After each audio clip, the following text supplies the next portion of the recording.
Good morning વિદ્યાર્થી મિત્રો, આપણે ગયા વિડિયોની અંદર પૃથુકૃમિ અને સૂત્રકૃમિ સમુદાય વિશે આપણે જોઈ ગયા હતા. પૃથુકૃમિ સમુદાયના જે સજીવો છે એની અંદર દેહ ગુહાનો શું જોવા મળે છે? અભાવ જોવા મળે છે. ત્યાર પછી સૂત્રકૃમિ સમુદાયના સજીવોની અંદર ખોટી શરીર ગુહા જોવા મળે છે, જ્યારે નુપુરક સમુદાય જે છે એ સાચી શરીર ગુહા ધરાવતો શું છે? સમુદાય છે.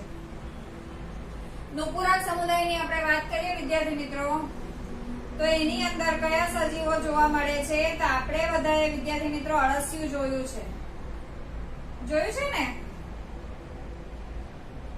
બધાએ અળસિયું શું છે જોયું હશે, બરાબર?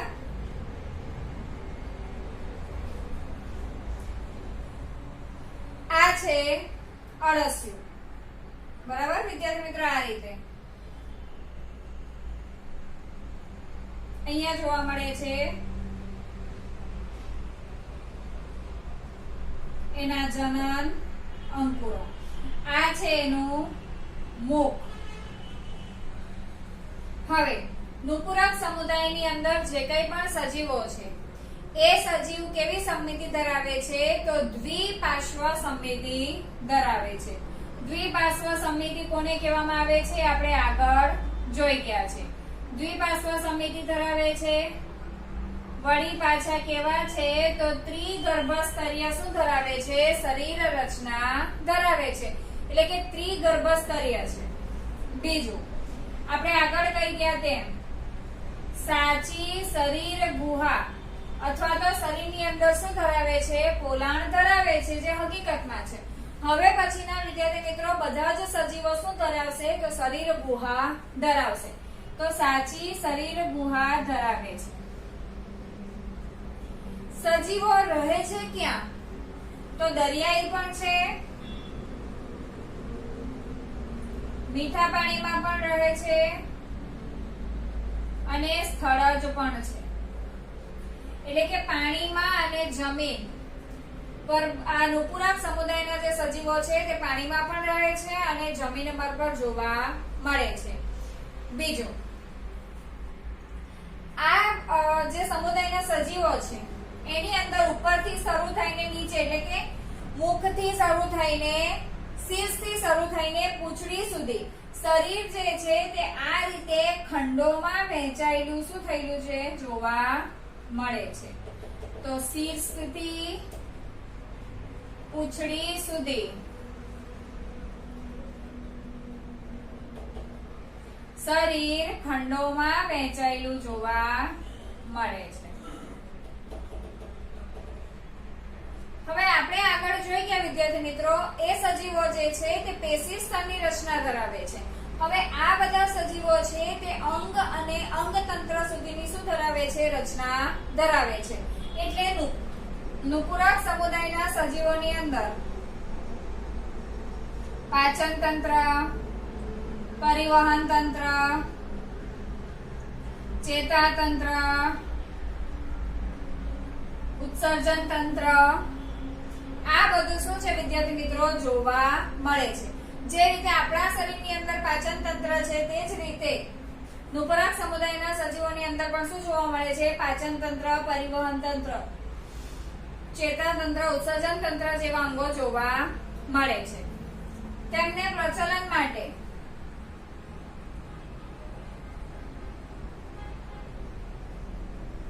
વજ્રકેશ અથવા અભિચરણપાદ જોવા મળે છે. વજ્રકેશ પણ વિદ્યાર્થી મિત્રો સ્નાયુઓની બનેલી શું છે? રચના છે, જેનાથી એ શું કરે છે? પ્રચલન કરે છે. જેમ કે અળસિયાની અંદર આપણે જોઈએ તો અળસિયામાં નીચેની બાજુએ આ રીતે નાના નાના દરેક ખંડ સાથે શું જોડાયેલા છે? તો વજ્રકેશો જોડાયેલા છે. અને એ વજ્રકેશો અળસિયાને શેમાં મદદ કરે છે? તો પ્રચલનમાં મદદ કરે છે. અન્ય ઉદાહરણની આપણે વાત કરીએ તો એક તો અળસિયું છે, બીજું રેતીકીડો, જળો. જળો આપણે વિદ્યાર્થી મિત્રો નામ સાંભળ્યું છે. જળો શું છે? તો એ લોહી ચૂસનાર જે છે. જળો શું ચૂસે છે? તો ચીટકી જાય છે આપણા શરીર સાથે અને એમાંથી શું ચૂસે છે? તો લોહી ચૂસે છે. તો આ છે વિદ્યાર્થી મિત્રો નુપુરક સમુદાય કે જે દ્વિપાર્શ્વ સમિતિ ધરાવે છે, ત્રિગર્ભસ્તરી છે, સાચી શરીર ગુહા જોવા મળે છે, દરિયામાં રહે છે, મીઠા પાણીમાં રહે છે અને સાથે સાથે જમીન પર પણ વસે છે. એની અંદર પાચન તંત્ર, પરિવહન તંત્ર, ઉત્સર્જન તંત્ર, ચેતા તંત્ર જેવા તંત્રો પણ જોવા મળે છે. બીજી આપણે વાત કરીએ તો એ સાચી શું ધરાવે છે? શરીર ગુહા ધરાવે છે. પ્રચલન માટે એની અંદર વજ્રકેશો કે અભિચરણ પાદ પણ જોવા મળે છે. ઉદાહરણની અંદર છે અળસિયું, રેતી કીડો અને જળ. તો આ થઈ ગઈ નુપુરક સમુદાયની વાત. હવે આપણે આગળ જોવાના છે સંધિપાદ સમુદાયની ચર્ચા કરીએ.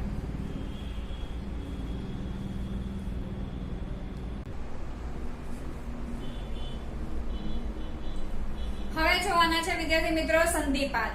સંધિપાદ સમુદાય, પાદ એટલે પગ અથવા તો ઉપાંગ અને સંધિ એટલે કે સાંધાવાળા. જે સજીવો સાંધાવાળા ઉપાંગો ધરાવે છે તે સજીવને શાના તરીકે ઓળખવામાં આવે છે? તો સંધિપાદ સમુદાય તરીકે ઓળખવામાં આવે છે. હવે જોઈએ વિદ્યાર્થી મિત્રો, આ જે સમુદાય છે એ પ્રાણી જગતનો સૌથી મોટો સમુદાય છે.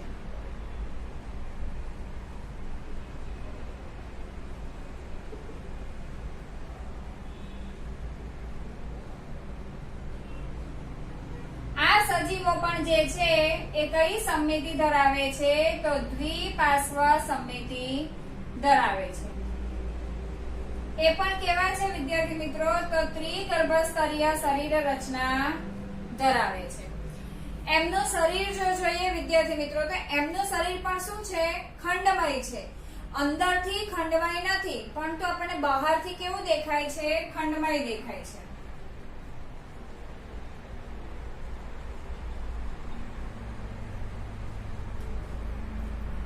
એમની અંદર જે પરિવહન તંત્ર જોવા મળે છે એ ખુલ્લા પ્રકારનું પરિવહન તંત્ર જોવા મળે છે.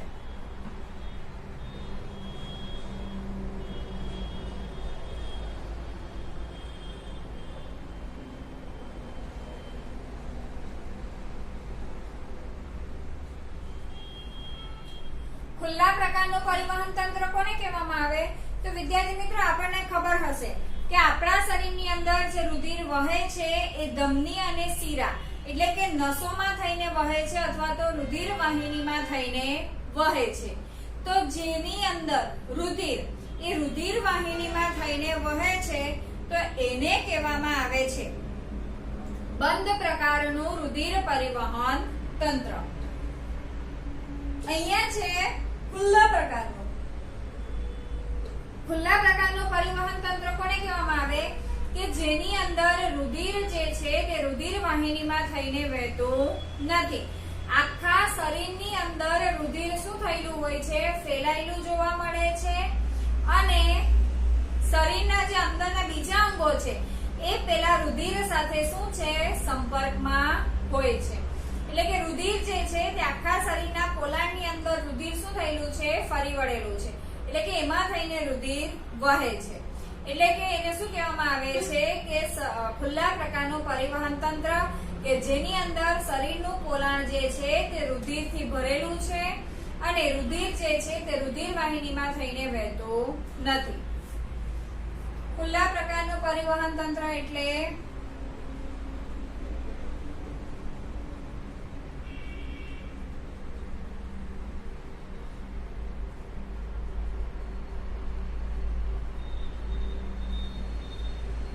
રુધિર જે છે તે રુધિર વાહિનીમાંથી વહેતું નથી. એમની અંદર ઉપાંગો જોવા મળે છે પણ એ ઉપાંગો કેવા હોય છે? જોડમાં. વિદ્યાર્થી મિત્રો આપણે કરચલાને જોયા હશે, ઝીંગાને જોયા હશે, પતંગિયાને જોયો હશે, વંદાને જોયો છે, માખીને જોયા હશે. તો એ બધા જે છે તે કેવા ઉપાંગો ધરાવે છે? સાંધાવાળા. કરોળિયો આપણે જોયો હશે. તો સાંધાવાળા ઉપાંગો ધરાવે છે અને ઉપાંગો કેવા હોય છે? જોડમાં. આ બાજુ બે હોય છે, પાછા નીચે બે હોય છે અને પાછા નીચે બે હોય છે. મોટે ભાગે 6 પગ વાળા જોવા મળે છે.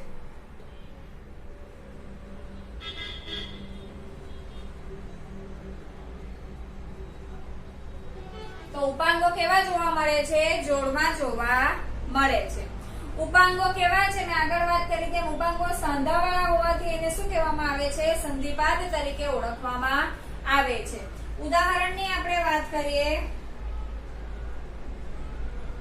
માખી છે, કરોડિયો છે, ઝીંગા છે, બરાબર વિદ્યાર્થી મિત્રો, વીછી છે, આ બધા શું જોવા મળે છે? તો સંધિપાદ સમુદાયની અંદર જોવા મળે છે.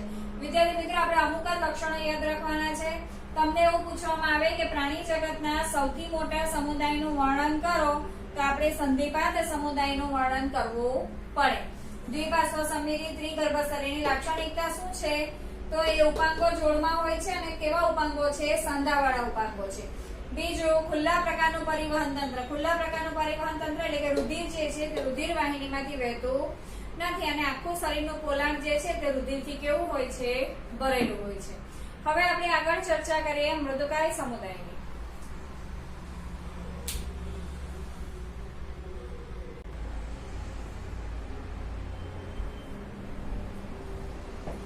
હવે જોઈએ વિદ્યાર્થી મિત્રો મૃદુકાય સમુદાય. શબ્દ જ છે વિદ્યાર્થી મિત્રો મૃદુ એટલે કે નરમ અથવા તો કોમળ અથવા તો આપણે શું કહીએ છીએ? પોચું. ને કાય એટલે કે શરીર. કેવું શરીર ધરાવે છે? તો નરમ અથવા તો કોમળ શરીર ધરાવે છે, માટે એને શેના તરીકે ઓળખવામાં આવે છે? તો મૃદુકાય સમુદાય તરીકે ઓળખવામાં આવે છે. આ સમુદાયના પ્રાણીઓ પણ કઈ સમમિતિ ધરાવે છે? તો દ્વિપાર્શ્વ સમમિતિ ધરાવે છે. વળી પાછા કેવા છે?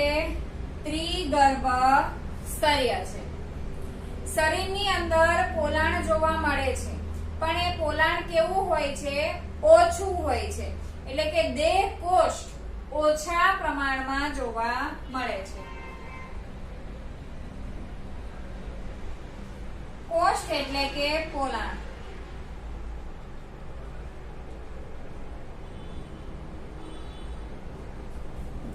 ખંડતા જોવા મળે છે, પણ એ ખંડતા પણ કેવી છે?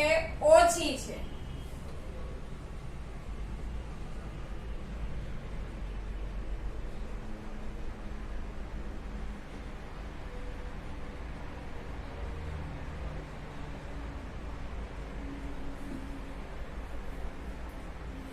એમની અંદર પણ વિદ્યાર્થી મિત્રો ખુલ્લા પ્રકારનું પરિવહન તંત્ર જોવા મળે છે. આપણે આગળ પણ ચર્ચા કરી ગયા છે. ખુલ્લા પ્રકારનું પરિવહન તંત્ર એટલે કે રુધિર જે છે તે રુધિર વાહિનીમાં થઈને વહેતું નથી.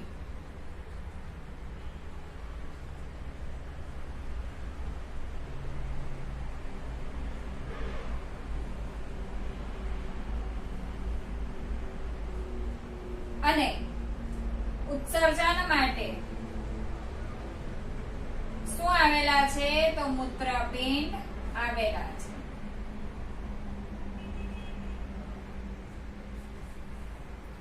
એમને ચાલવા માટે શું હોય છે? આજુબાજુ પ્રચલન માટે પગ જોવા મળે છે.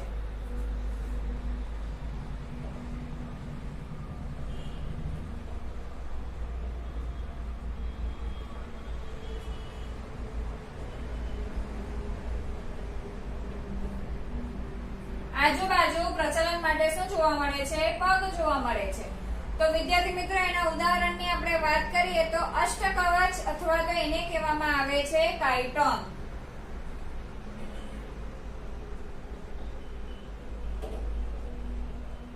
પછી આપણે ઓક્ટોપસ થી તો પરિચિત છે. બીજું છે પાયલા અને ઉનિયો.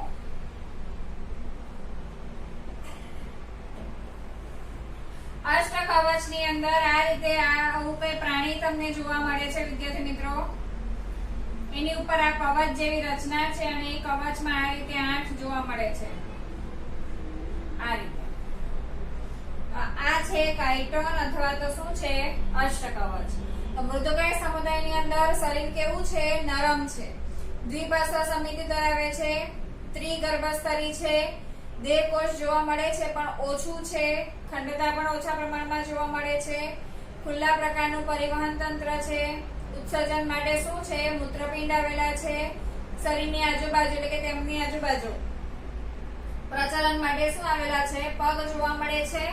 ઉદાહરણમાં કાઇટોન છે, ઓક્ટોપસ છે, પાયલા છે અને શું છે? ઉન્યો. અને હવે આપણે આગળ જોઈએ સ્થૂળત્વચી સમુદાય.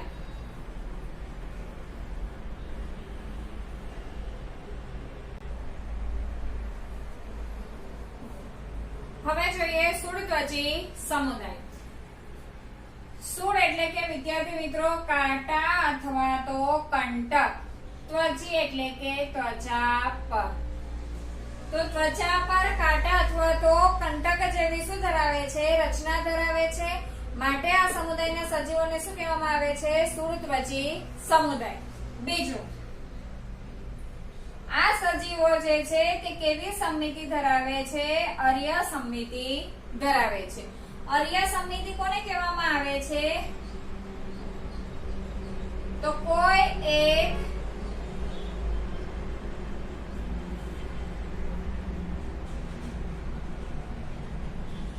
મધ્ય અક્ષની ધરીએથી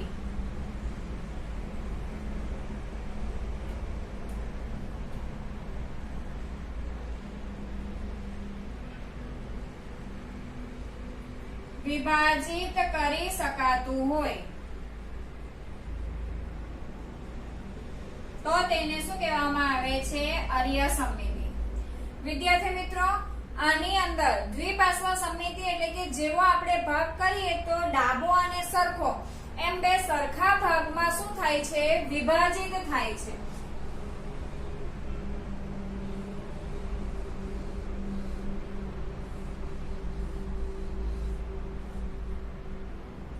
આની અંદર આ રીતે મધ્ય અક્ષની ધરીએથી કાપતા એ વિભાજિત તો થાય છે. તો આને શું કહેવામાં આવે છે?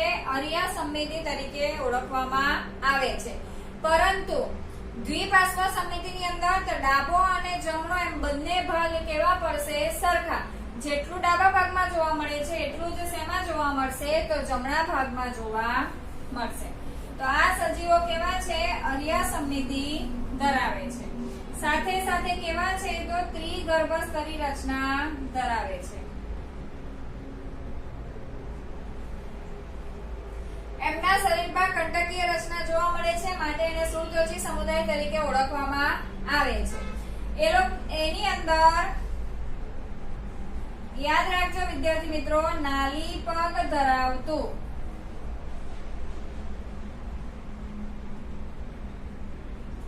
જળ પરિવહન શું આવેલું છે? તંત્ર જોવા મળે છે. તો ખૂબ અગત્યનો સવાલ છે. નાલી પગ ધરાવતું શું જોવા મળે છે? જલ પરિવહન તંત્ર જોવા મળે છે. એમના શરીરની આજુબાજુ શું જોવા મળે છે? વિદ્યાર્થી મિત્રો, કેલ્શિયમ કાર્બોનેટની તકતીઓ જોવા મળે છે.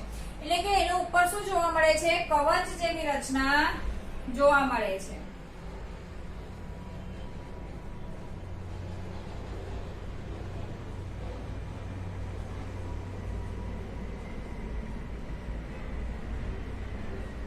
કેલ્શિયમ કાર્બોનેટની તકતીઓ જોવા મળે છે.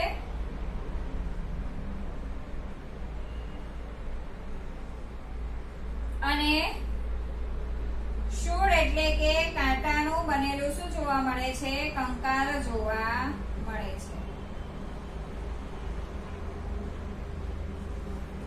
વિદ્યાર્થી મિત્રો, આ જે સજીવો છે એની ઉપર શું જોવા મળે છે? કાંટા કાંટા જેવી રચના જોવા મળે છે.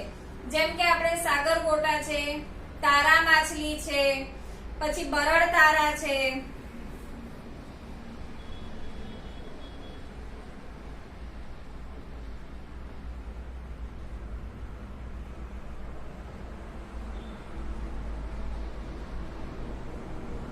સમુદ્ર કાકડી છે, સાગર ગોટા છે, બધા વિદ્યાર્થી મિત્રો એના પર શું જોવા મળે છે? તો કાંટા જેવી રચના જોવા મળે છે. તમે આપણે ચોપડીની અંદર જે ઉદાહરણ આપેલા છે એની અંદર જો આપણે જોઈશું તો વિદ્યાર્થી મિત્રો દરેકની ઉપર શું જોવા મળે છે? કાંટા જેવી રચના જોવા મળે છે. બરડ તારા, તારા માછલી, સમુદ્ર કાકડી અને શું છે એના ઉદાહરણમાં સાગર ગોટા. તો આ છે વિદ્યાર્થી મિત્રો સ્થૂળત્વચી સમુદાય. Thank you.